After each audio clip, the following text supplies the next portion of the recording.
Hello and welcome to our dental channel. We are going to talk about the basics of tooth carving. First of all, we are going to start off with the materials that are used in tooth carving. We have the wax blocks, which are actually pre-measured. And the way we used this was that they gave us papers that we cut off and we sticked on the wax block.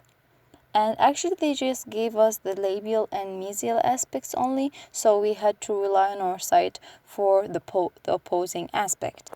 I would recommend using wax blocks only for anterior teeth and premolars because they have smaller dimensions and the size of the wax block would do the trick. Secondly, we have the soap, which we used for molars. They gave us more room to show the details more clearly. For the molars, I don't recommend using the papers, but using the measurements. Because in case of paper, you would wipe out important details because the paper gives you only 2 dimensions. I would recommend using a more regular soap because it would be easier to chop off and get the right shape. Now, let's get into the instruments. First of all, we have the wax knife, the wax carver.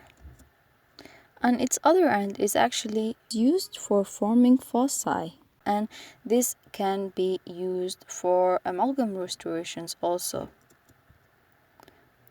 Now we have the universal or the amalgam carver.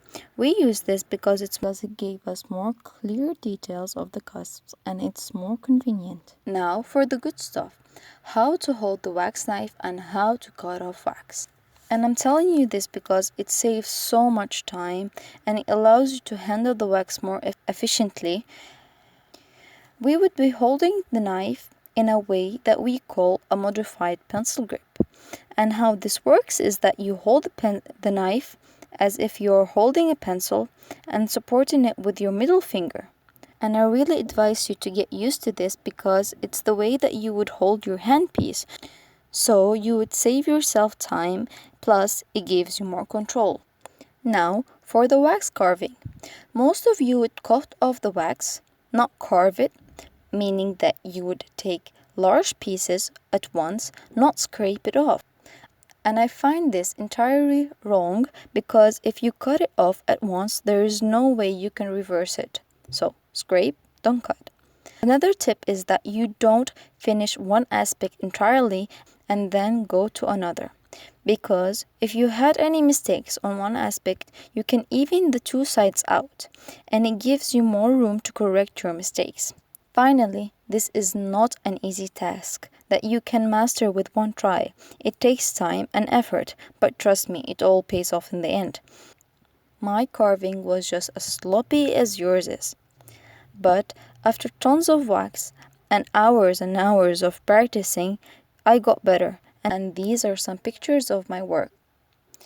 If you have any questions, please feel free to ask us in the comment section below. Hope this video helped. Thanks for watching.